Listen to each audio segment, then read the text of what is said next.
निधि, तुम भी कहाँ जरा सी बात लेकर बैठ गई। कम से कम तुम तो समझो। अगर मैं ऐसा ना कहता तो लोग मुझे जोरू का गुलाम समझने लगेंगे। आखिर मुझे भी तो अपने परिवार के सामने अपना सम्मान बनाए रखना है। अरविंद निधि को अपनी बात समझाते हुए बोला, ये कैसा सम्मान है अरविंद, जो मेरा अपमान करने पर मिलता है? मेरे सम्मान की जिम्मेदारी किसकी है फिर? कितनी घटिया सोच है तुम्हारी। अपने सम्मान के लिए मेरा अपमान कर रहे हो। निधि अरविंद की बात का जवाब देते हुए बोली, यार तुम औरतों की यही तो समस्या है। छोटी सी बात को रबड़ की तरह खींचकर लंबा कर देती हो। ऐसा क्या कह दिया मैंने? सिर्फ इतना ही तो कहा था कि बिना मेरी इजाज़त घर के बाहर कदम नहीं रखोगी। पति होने के नाते क्या मैं तुमसे इतना सा नहीं कह सकता? अरविंद अपनी बात को सही ठहराते हुए बोला, अच्छा, सिर्फ इतना ही कहा था? निधि ने प्रश्न भरी नज़रों से अरविंद की तरफ देखा, पर निधि को जवाब देने की जगह वो दूसरी तरफ मुंह करके सो गया। इस बार अरविंद निधि को जवाब देने के मूड में नहीं था, क्योंकि वो जानता था कि वो गलत है। लेकिन निधि, उसकी आंखों से तो नींद कोसों दूर थी। कितनी बुरी तरह से लताड़ा था अरविंद ने उसे, जैसे उसका कोई अस्तित्व ही ना हो। अपनी माँ और बड़े भाई के सामने अपनी टेक दिखाने के लिए किस तरह से उससे बात कर रहा था। एक पल भी नहीं लगाया कहने में कि अगर बाहर कदम भी रखा तो तुम्हारी टांगे तोड़कर रख दूंगा। भला कोई इस तरह अपनी पत्नी से बात करता है? अब समझ में आ रहा था कि इस घर में उसकी जेठानी जानकी क्यों दबी दबी सी रहती है। बात सिर्फ इतनी सी थी कि शाम को जेठानी जानकी और निधि रसोई में काम कर रही थी। उस समय जानकी की 3 साल की बेटी राशि बाहर बरामदे में खेल रही थी। सासू माँ भी वहीं बैठकर अपनी आस पड़ोस की महिला मंडली के साथ पंचायत कर रही थी। अचानक खेलते खेलते राशि बरामदे में बनी हुई सीढ़ियों पर से नीचे गिर गई। हालांकि सीढ़ियाँ 2 ही थी, लेकिन नीचे रखे गमले से उसका सिर टकरा गया और उसके सिर पर चोट लग गई। इस कारण राशि जोर जोर से रोने लगी। लेकिन सासू माँ से ये भी नहीं हुआ कि जाकर उस बच्ची को उठा तो ले। जब तक जानकी दौड़कर बाहर आई तो देखा कि राशि के सिर से खून बहने लगा है। ये देखकर जानकी ने अपने पल्लू से उसके सिर को दबाया ताकि खून बहना बंद हो जाए। तब तक निधि भी बाहर आ गई, लेकिन तभी सासू माँ बोली, अरे कुछ नहीं हुआ है, जो दोनों की दोनों काम छोड़कर बाहर आ गई हो। ये देखकर जानकी तो कुछ ना बोली, पर उसकी आंखों में आते आंसू बहुत कुछ बोल गए। ये निधि से बर्दाश्त नहीं हुआ। वो तो शुरू से ही बागी स्वभाव की रही थी। वो बोली, अम्मा जी, राशि को कितनी चोट लगी है, देखिए खून भी बह रहा है, उसे अस्पताल लेकर चलिए।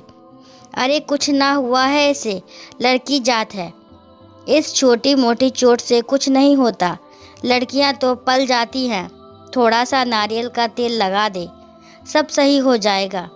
कहकर अम्मा जी अपने महिला मंडली से फिर बातें करने लगी। लेकिन निधि से ये बर्दाश्त नहीं हुआ कि अपनी ही पोती को रोता देखकर उसका दिल नहीं पसीज रहा, जबकि उसका खून तो रुकने का नाम ही नहीं ले रहा। और ये तो सिर की चोट अलग है। वो आनन फानन में अंदर कमरे में गई, अपनी अलमारी से कुछ पैसे निकाले और बाहर आकर जानकी की गोद से राशि को ले लिया और पैदल ही नुक्कड़ की तरफ चल दी। नुक्कड़ पर पहुंचकर वहां से ऑटो कर राशि को अस्पताल लेकर गई और उसकी मरहम पट्टी करवाई। लेकिन इधर सासू माँ गुस्से में भर चुकी थी। उन्हें बिल्कुल अच्छा नहीं लगा कि उनकी सखियों के सामने उनकी बहू ने उनकी बात काट दी और अपनी मनमानी करती हुई घर के बाहर निकल गई।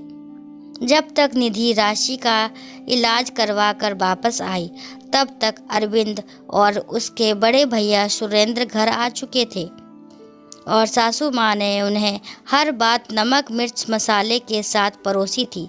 जैसे ही निधि राशि को लेकर घर में घुसी, वैसे ही अरविंद ने उस पर चिल्लाना शुरू कर दिया। तुम्हारी हिम्मत कैसे हुई अम्मा की इजाज़त के बगैर घर के बाहर जाने की? थोड़ा सा इंतज़ार नहीं कर सकती थी, जो अकेली ही घर के बाहर निकल गई? हम लोग आ ही रहे थे घर पर। उसकी बात सुनकर निधि एक पल के लिए तो हैरान रह गई। तब तक जानकी भाभी आकर राशि को उसकी गोद से ले गई। फिर वो अरविंद से बोली, राशि के सिर में चोट लगी थी, वो दर्द के मारे तड़प रही थी। ऐसे में क्या तुम लोगों का इंतज़ार करती रहती मैं? कितना खून तो बह चुका था उसका। अरे तो थोड़ी देर में कुछ ना होता उसे, जो मेरे मना करने के बावजूद घर के बाहर निकल गई। इतनी औरतों के सामने बेइज्जती कर दी मेरी। क्या सोच रही होगी वो लोग कि मेरी बहू तो मेरी सुनती ही नहीं है। सासू माँ बीच में ही बोली, आपको लोगों के सामने अपनी इज्जत की पड़ी है। आप राशि की दादी हैं। मेरी जगह राशि को लेकर तो आपको भागना चाहिए था, लेकिन आप तो बस करो, तुम बराबर अम्मा को जवाब दिए जा रही हो। खबरदार मेरी इजाज़त के बगैर घर के बाहर कदम रखा तो टांगे तोड़ के रख दूंगा तुम्हारी। औकात में रहना। अचानक अरविंद जोर से चिल्लाया। निधि हक्की बक्की सी उसे देखती रह गई। अरविंद का ये रूप तो शादी के 3 महीने में कभी उसने देखा ही नहीं था। मानती थी कि ये परिवार रूढ़िवादी था। सासू माँ को पोती पसंद नहीं थी, क्योंकि वो घर में पहला बच्चा पोता ही चाहती थी। इसलिए कभी राशि से उनका खास लगाव नहीं रहा। पर इस तरह की भाषा भी परिवार के लोग बोलते हैं, उसे यकीन नहीं हो रहा था। अब खड़ी खड़ी देख क्या रही हो, जाओ अंदर, अरविंद दोबारा चिल्लाकर बोला। निधि को कुछ सूझा नहीं तो वो चुपचाप अंदर आ गई। सासू माँ ने इसे अपनी जीत समझी और तनकर सोफे पर जाकर बैठ गई। अब निधि ने इस बारे में अरविंद से कमरे में बात की तो अरविंद का जवाब सुनकर वो हैरान रह गई। मतलब अपना अपमान करके अरविंद को घर में बड़ा सम्मान मिल रहा था। खैर, सोचते सोचते काफ़ी देर बाद निधि की नींद लग गई। अब रात भर ढंग से सोई नहीं हो तो सुबह कहाँ से जल्दी उठती। सुबह उठने में उसे देर हो गई। बस इसी बात को सासू माँ ने पकड़ लिया और ज़ोर ज़ोर से चिल्लाने लगी। उनकी आवाज़ सुनकर अरविंद हड़बड़ा कर उठा। निधि को पास में सोता देखकर उसे झकझोर कर उठा दिया। अरे जल्दी उठो, अभी तक सो रही हो। निधि हड़बड़ा कर उठी और फटाफट कमरे के बाहर निकली। उसे देखते ही सासू माँ बोली, देखा कैसे जानबूझकर आज महारानी उठी ही नहीं। घर में तो नौकर चाकर लगे हैं ना, जो आकर घर का काम कर जाएंगे। भला ये बहुओं के ससुराल में रहने के लक्षण हैं? निधि को गुस्सा तो आ रहा था, पर जवाब ना देकर वो रसोई में जाने लगी। सिर दर्द तो वैसे भी हो रहा था। सोचा पहले चाय बनाकर पी ले। तभी अरविंद भी बाहर निकलकर आ गया। उसे देखकर सासू माँ ने अपनी आवाज़ ऊंची करते हुए कहा, देख ले अरविंद, तेरी बीवी के लक्षण। यहाँ सास बोले जा रही है, पर ऐसा नहीं कि उसे जवाब तो दे दे। मुंह उठाकर सीधे रसोई की तरफ चल दी। अरे मुझसे बात नहीं करना चाहती तो साफ साफ कह दे। सासू माँ की बात सुनकर अरविंद गुस्से में निधि से बोला, अम्मा तुमसे कुछ बोले जा रही है, तुम जवाब क्यों नहीं दे रही हो? अम्मा को जवाब दे दोगी तो घिस नहीं जाओगी। कल जब मैंने जवाब दिया था तब भी आप बोल रहे थे कि जवाब पर जवाब दिए जा रही है, और आज मैं चुप हूँ तो भी समस्या है। आखिर मैं करूँ तो करूँ क्या? निधि ने कहा। उसकी बात सुनकर अरविंद गुस्से में चिल्लाकर बोला, बस करो, तुम ज़्यादा जबान चला रही हो। अगर अब एक शब्द बोला तो तुम्हारा मुंह तोड़। चुप करो, तुम पत्नी हूँ तुम्हारी, कोई गुलाम नहीं हूँ जो इतनी बदतमीजी से मुझसे बात कर रहे हो। निधि के इस जवाब से अरविंद हक्का बक्का रह गया। वही सासू माँ बोली, हे भगवान, अपने पति तक से जवान लड़ा रही है ये। तेरी यही हैसियत है तेरी बीवी के सामने, जो सबके सामने तुझे जवाब दे रही है। सासू माँ अरविंद को सुनाते हुए बोली। अब अरविंद निधि से बोला, तुम पत्नी हो मेरी, मेरे सम्मान की जिम्मेदारी तुम्हारी है। तुम इस तरह से सबके सामने मेरा अपमान कैसे कर सकती हो? अच्छा, तुम सबके सामने मुझे बेइज्जत करते रहो, अपने सम्मान के लिए मेरा अपमान करते रहो और मुझसे उम्मीद करते हो कि मैं सबके सामने गूंगी गुड़िया बनकर तुम्हारी इज्जत बनाए रखूं। इज्जत दोगे तो इज्जत मिलेगी, वरना जिस तरह की भाषा तुम बोलते हो वो भाषा मुझे भी बोलनी आती है। निधि के इस जवाब से सब लोग हैरान रह गए।